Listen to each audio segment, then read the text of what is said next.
جب بندہ فوت ہو جاتا ہے وَيَقُولُ النَّاسُ خَيْرًا، لوگ کہتے ہیں کہ مرنے والا نیکوکار تھا. اِذَا مَاتَ عَبْدٌ، جب بندہ مر جاتا ہے، فوت ہو جاتا ہے، دنیا سے چلا جاتا ہے، فنا نہیں ہوتا، فوت ہو جاتا ہے. وَيَقُولُ النَّاسُ خَيْرًا، لوگ کہتے ہیں کہ مرنے والا اچھا تھا.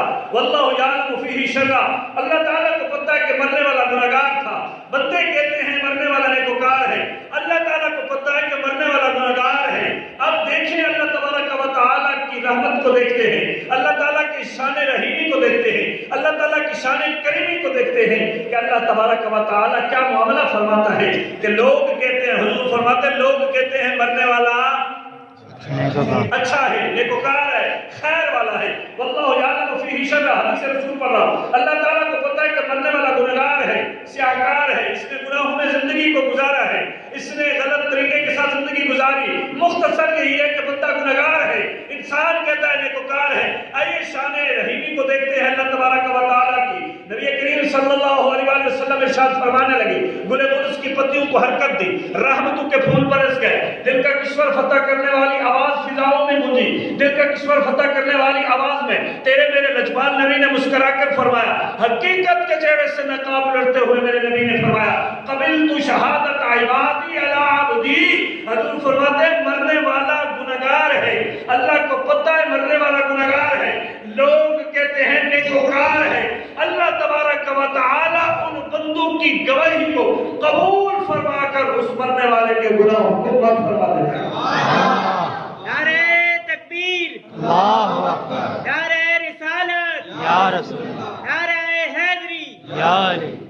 اب ہمیں چاہیے کہ ہم مرنے والے کے ساتھ سلوک کریں، اچھا سلوک کریں، نہ کہ ہم اس کے بارے میں غلط جملے نکالیں. بلکہ ایک اور حدیث پاک میں آتا ہے، حضور فرماتے ہیں اذکروا محاسن موتاکم وکفوا عن مساوئہم.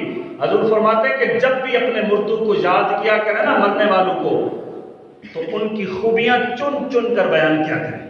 سبحان اللہ. نہ زندوں کو گالی دینی ہے، نہ مردوں کو گالی دینی ہے، نہ زندوں کو برا بھلا کہنا ہے، نہ مردوں کو برا بھلا کہنا ہے. زندوں کے لیے بھی حکم نہیں ہے کہ ان کو گالیاں دے. نبی علیہ السلام نے منع فرمایا، مسلمان ہے وہی جس کے ہاتھ اور زبان سے دوسرا مسلمان محفوظ رہے. اور اسی لیے نبی علیہ السلام نے فرمایا مردوں کے بارے میں، اذکروا محاسن موتاکم وکفوا عن مساوئہم. نعرہ تکبیر، اللہ اکبر، نعرہ رسالت، یا رسول اللہ، نعرہ تحقیق، حق جہاد، نعرہ حیدری، یا علی. آستانہ علی چھپر شریف. زندہ باد.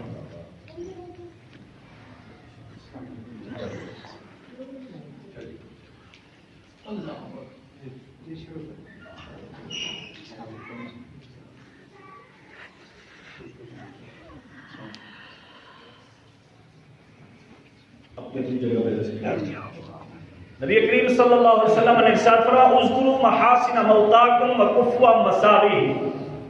اپنے مردوں کو جب بھی یاد کرنا ہے تو ان کی خوبیاں چن چن کر بیان کرنی ہے. یہ اللہ کے محبوب علیہ السلام کا ارشاد پاک ہے کہ دنیا میں بندہ رہے تب بھی اس کے ساتھ اچھا سلوک کرو، دنیا سے چلا جائے تب بھی اچھا سلوک کرو، دنیا میں رہے تب بھی اس کا احترام کرو، دنیا سے چلا جائے تب بھی اس کا احترام کرو، زمین کے اوپر ہے تب بھی اس سے پیار کرو، زمین کے نیچے تب بھی اس کے ساتھ پیار کرو، زمین کے اوپر ہے تب بھی اس کی بخشش ہو، مغفرت کے لیے دعا کرتے رہو، زمین کے اندر چلا جائے تب بھی اس کے لیے بخشش و مغفرت کی دعا کرتے رہو. سبحان اللہ. سرکار دو عالم علیہ السلام کی حدیث رسول ہے. بلکہ میں اسی کے ساتھ ایک قرآن کی آیت پڑھتا کہ قال اخسؤوا فیہا ولا تکلمون. قیامت کا دن ہوگا، کچھ لوگوں کا گروہ ہوگا، اللہ تعالیٰ فرمائے گا مجھ سے کلام نہ کرو، دھتکارے رہو، پڑے رہو، مجھ سے کلام نہ کرو، میں کلام نہیں کرتا. کیوں؟ انہ کان فریق من عبادی یقولون ربنا آمنا فاغفر لنا وارحمنا وانت خیر الراحمین. میرے بندوں کا گروہ تھا دنیا میں، میرے بندوں کا گروہ تھا دنیا میں، وہ مجھ سے مانگتے تھے اے اللہ ہماری بخشش فرما، اللہ ہماری مغفرت فرما، ہمارے ماں باپ کو بخش دے، اے اللہ ہمارے بھائیوں کو بخش دے، ہمارے اعزاء اقربا کو بخش دے، ورحمنا ہم پر رحم فرما، وانت خیر الراحمین تو ہی سب سے بہتر رحم فرمانے والا ہے. فاتخذتموہم سخریا حتی انسوکم. ان لوگوں کا کیا کام تھا؟ انہوں نے ٹھٹھا بنا لیا میرے ان بندوں کی دعا مانگنے کا، ان میرے بندوں کے مانگنے کو انہوں نے مذاق بنا لیا، ان پر ہنستے تھے اور ایسے ہنستے تھے اور ایسے تبسم کرتے تھے کہ تمسخر کرتے کرتے یہ لوگ میری یاد کو بھول گئے، میرے ذکر کو بھول گئے۔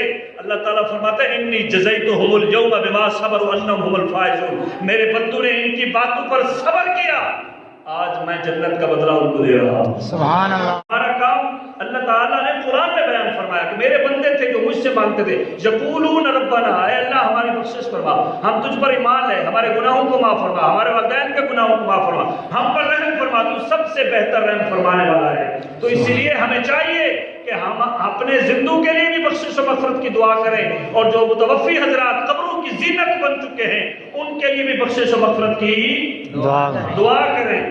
آج اصالِ ثواب کی محفل ہے، محترم مشتاق الرحمان صاحب کے والدین مرحومین کے اصالِ ثواب کے حوالے سے ایک حدیث پاک اصالِ ثواب کے حوالے سے اور بھی سماعت فرماتے جائیں کہ نبی علیہ السلام نے ارشاد فرمایا بہت سارے اعمال ایسے ہیں کہ جن کے کرنے کے بعد انسان فوت بھی ہو جائے تب بھی اس کو ثواب ملتا رہتا ہے، سبحان اللہ، تب بھی اس کو ثواب ملتا رہتا ہے۔ ایک حدیث کا صرف اشارہ کرنا چاہتا ہوں، نبی علیہ السلام نے ارشاد فرمایا وہ ہے صدقہ جاریہ۔ کیا ہے؟ صدقہ جاریہ۔ صدقہ جاریہ یہ ہے کہ آپ مدرسہ بنواتے ہیں، جب تک اس میں قرآن پڑھنے والے بچے قرآن پڑھتے رہیں گے اس مرنے والے کو ثواب ملتا رہے گا۔ آپ کنواں کھدواتے ہیں، کنواں سے جب تک لوگ پانی پیتے رہیں گے اس وقت تک اس بندے کو ثواب ملتا رہے گا۔ ایک ہے راستہ، اس بندے نے راستہ دیا ہے، جس نے راستہ دیا جب تک وہ راستہ رہے گا اس بندے کو اس وقت تک ثواب ملتا رہے گا، اس کے نامہ اعمال میں نیکی لکھی جاتی رہے گی۔ اور ایک ہے یہ مسجد خوبصورت، جس نے یہ مسجد بنوائی یا جس نے بنوائی یا اکیلے نے بنوائی، اس کا بھی ثواب اس بندے کو مرنے کے بعد اس وقت تک ملتا رہے گا جب تک یہ مسجد قائم و دائم رہے گی۔ سبحان اللہ۔ مسجد تو قیامت تک قائم و دائم رہے گی نا۔ مسجد تو میرے نبی نے فرمایا ساتوں آسمانوں سے اوپر بھی مسجد ہے اور تحت الثری تک بھی مسجد ہے، یہ اللہ کا گھر قیامت تک کے لیے رہے گا۔ تو یہ نیکی جو ہے، آپ لوگ اتنے اچھے لوگ ہیں، اتنے اچھے لوگ ہیں کہ جنہوں نے 1 سال کے اندر اس مسجد کو تعمیر بھی کر دیا اور نماز کا اہتمام بھی شروع کر دیا۔ سبحان اللہ۔ یہ اللہ تعالیٰ کا کرم ہوا ہے آپ پر۔ نبی سونے سرکار علیہ السلام ارشاد فرماتے ہیں نا، اب حدیث سنیں، حضور فرماتے ہیں کہ مسجد میں مومن ایسے ہوتا ہے جیسے مچھلی پانی میں ہوتی ہے۔ سبحان اللہ۔ اب مچھلی کو نکالو پانی سے، زندہ رہے گی؟ یہ حدیث رسول ہے۔ تو مومن کو بھی ایسا ہونا چاہیے مسجد کے ساتھ۔ جو مسجد سے دور رہتے ہیں نا، باغی رہتے ہیں نا، ان کی زندگی ویران زندگی ہے، اچھی زندگی نہیں۔ مصطفیٰ کریم رؤوف الرحیم علیہ السلام نے ارشاد فرمایا مومن کو ایسے ہونا چاہیے مسجد میں جیسے پانی میں مچھلی رہتی ہے، مچھلی کو نکال لو تو وہ تڑپ کر مر جاتی ہے۔ مومن کو جب مسجد سے نکالا جاتا ہے اس کا پھر دل کرتا ہے مسجد میں آ جاتا ہے، پھر دل کرتا ہے وہ مسجد میں آ جاتا ہے، 5 وقت وہ مسجد میں آ کر نماز پڑھتا ہے، اللہ اللہ کی صدائیں بلند کرتا ہے، یا محمد محمد کی صدائیں بلند کرتا ہے، اللہ تبارک و تعالیٰ کا ذکر بلند و بالا کرتا رہتا ہے، اپنے نبی پر درود و سلام کے گجرے سے اور پھول نچھاور کرتا رہتا ہے۔ اس کی وجہ کیا ہے؟ اس کی وجہ یہی ہے کہ آقا حضور سید عالم صلی اللہ علیہ وسلم نے ارشاد فرمایا جب بھی کوئی قوم اللہ کے ذکر کے لیے جمع ہوتی ہے، حدیث سناتا چلو ذرا واپس سے کہہ دیں، سبحان اللہ۔ نعرہ تکبیر، اللہ